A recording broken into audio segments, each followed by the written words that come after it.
A Fox News alert, growing concern that the terror tirade in Iraq will soon be coming here to the United States. The seeds of 9/11s are being planted all over Iraq and Syria. You don't have to believe me. This is what they're telling you they're going to do. I am concerned, and I think all Americans should be concerned. I guarantee you this is a problem that we will have to face. And we're either going to face it in New York City or we're going to face it here. Well, that is pretty scary. With more on the threat, Peter Johnson Jr. joins us live. Yeah, good morning, Steve. And I think all we have to do is look at the words of Colonel Kenneth King, who's the former commander at Camp Bucca prison in Iraq. Let's see his experience. And that's the fear coming to a city, including New York, as a result of what they're doing. It's important to understand who al-Baghdadi is.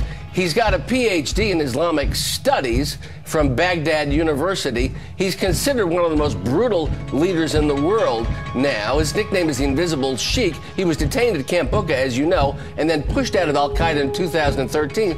And now we know that there's a $10 million bounty for his death or capture. Eerily similar and perceived by many of the al-Qaeda and former al-Qaeda forces, including the people at ISIS, as the logical successor to Osama bin Laden. And a lot of foreign policy experts are saying that the similarities are too eerie and too disturbing in terms of the way that Afghanistan was going in the 1990s to the way that Iraq is now proceeding in 2014. We only have to look at the radio address that al-Baghdadi gave last January. This is disturbing. He said, "Our last message is to the Americans. Soon we will be in direct confrontation, and the sons of Islam have prepared for such a day. So watch, for we are with you watching." It's all scary about this.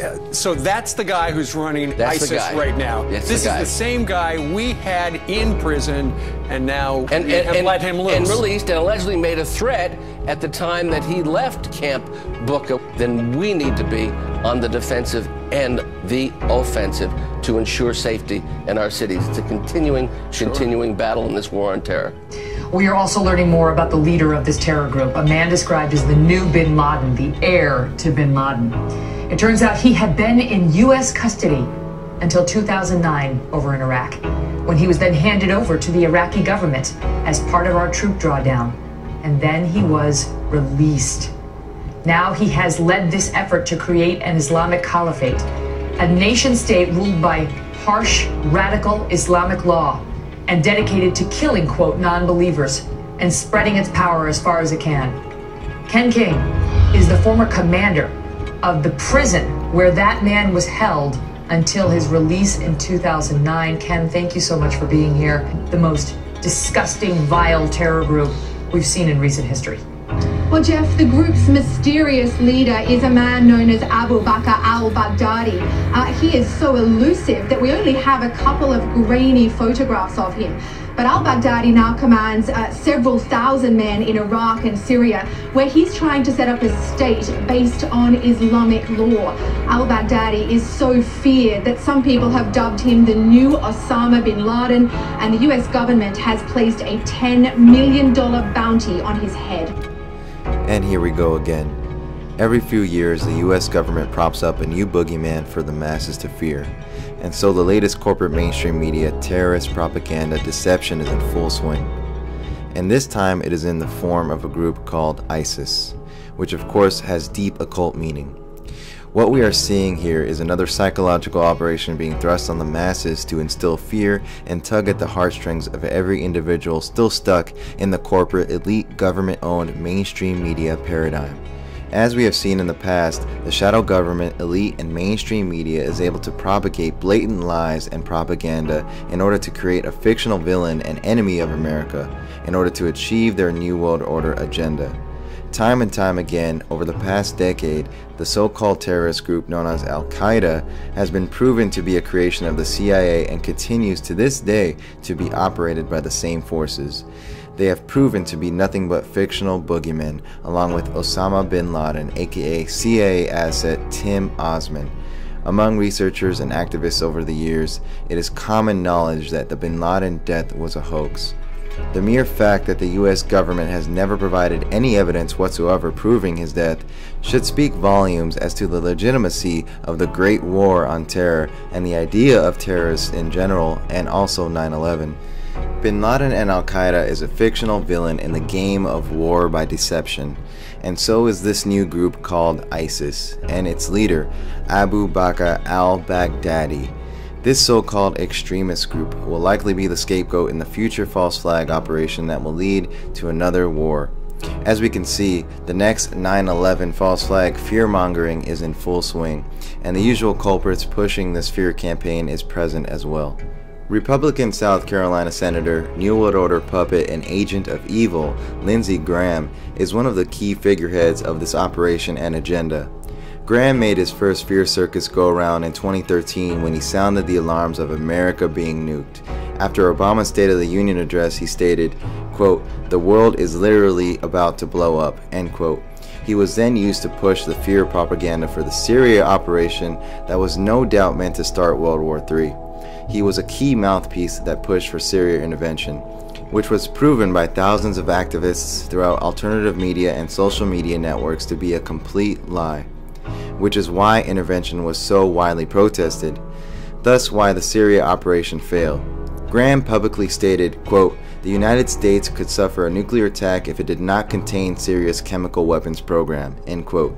And, quote, "I believe that if we get Syria wrong within 6 months, and you can quote me on this, there will be a war between Iran and Israel over their nuclear program," end quote.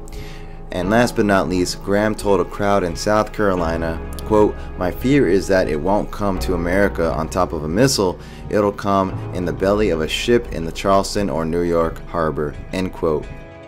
And now he is at it again for their ISIS-Iraq operation. They use the same old puppet mouthpieces because they know the masses will not be paying attention or care. The next 9/11 is coming from here. That's a very serious. That's what they say, and I agree with them.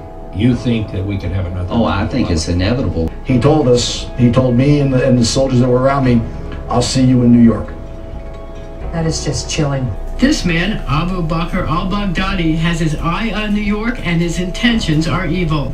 I'll see you guys in New York.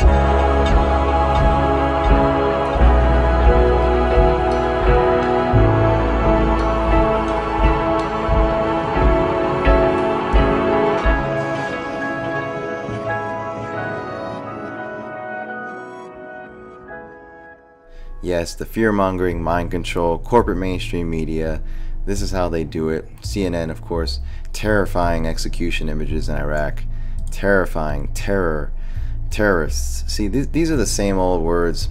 They use certain trigger words to evoke certain emotions from you regarding, anything relating to terrorism, evoking the 9/11 trauma. And that's what 9/11 was, a trauma-based mind control event.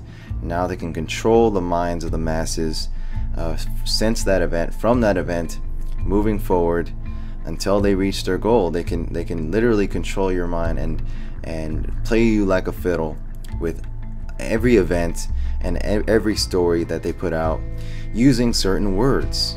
And this is how mass mind control works, through words that trigger fear. And this is how it's done. As you see here, since ISIS came about, this is what they are doing. Yes, viewer discretion is advised. So you see, these are the tactics of the media and how the government and elite use the media to usher in their New World Order agenda through these false flags, through these psychological operations. And remember, under the 2012 NDAA, and I covered this already, but propaganda, aka lying, aka bullshitting the public, is legal. It is in fact legal under the 2012 NDAA to lie to the masses, to basically execute psychological operations on the masses. And it is legal. There's not a damn thing we can do about it. We can't prosecute the media. We can't do a damn thing because it is legal under 2012 NDAA. And again, remember the occult significance of the word Isis. It's an Egyptian goddess and deity that is a favorite of the occult mysteries and secret societies that run this planet. So it's no coincidence here, this terrorist so-called extremist group called ISIS. And what do we have here? Is it also merely a coincidence, merely coincidental, that there's a contractor, U.S. government, called ISIS? Yes, no coincidence, I'm sure. ISIS provides worldwide security, intelligence, technology, and training to government and private enterprises. Our Washington, D.C. office is located in Ronald Reagan Building. We are dedicated to supporting our national defense and security departments, as well as government contractors and private business, with mission and critical services performed by highly skilled experts in their fields. Interesting. U.S. Armed Forces, U.S. government, and prime contractors on the ground in such strategic environments as the Middle East. See our locations map at the bottom. Multinational forces, Iraq, theater-wide security services. Interesting choice word. Theater-wide. Department of Defense, DOD. Anything else in Iraq? Sure. Iraqi voting legislature. Personal protective services, Iraq Coalition for Peace. Client, contract, supported organization. As you can see, now you know who is really ISIS, who is really behind ISIS and this entire operation. A steady buildup of particular stories that have a subliminal resonance with September 11, 2001. In other words, these subliminal resonance functions to trigger the trauma of September 11, and people begin to experience levels of fear. They're being re-traumatized in essence. The psychological warfare is usually issued through fear. There's your fear. And usually this fear comes out of a trauma. A traumatic event. Any traumatizing event, media uses this to its advantage. I mean, that's some serious mind control propaganda if y'all really think about it. This one event, this traumatizing effect of this event and how it has impacted our subconscious mind is truly profound. In terms of, real quickly here, Osama bin Laden, the way that people were led to believe in this illusion was through computer-generated images. What they did was they gave people computer-generated images that looked like video games, and they said, look, here, SEAL Team 6 went in and assassinated Osama bin Laden. And many people said, oh, wow, that's true, it happened. And officials say, experts say, that's all manipulation too. When they say experts, officials say, someone speaking on anonymity, that's all media manipulation. It was fascinating to me because I think it was ABC, they were this whole big production about SEAL Team 6, and they carried it on for they kept talking about it like for weeks. And now new reports, we have this new evidence, and we now have this new report, and here is what took place. Here's what we know. That's what they usually say. Here's what we know. And then they start showing these computer-generated images, and it looks like a video game. And they show this, these group of SEALs, but it's really just a video game. It's virtual reality, and they go through and they're fighting in this, the first floor. They go up the stairs, they shoot Osama bin Laden's son, and they have, it's just all computer-generated images, and they're talking as if this is an actual evidence and proof that this actually took place. So y'all notice everything we hear around September 11th, since September 11, 2001, you start to hear stories about terrorism. Nothing ever happens though, right? We've heard a new terror plot from Al-Qaeda. We heard about this from the treasure trove of information that we got from Osama bin Laden. Y'all remember that? That's foolishness. We got a treasure trove of information, and we have an idea that there's going to be a terror attack. And it's been going on for the last 11 years. Does anything ever happen? No. Why issue that programming then? That's the question. It's just programming. It's triggering the trauma of September 11, 2001.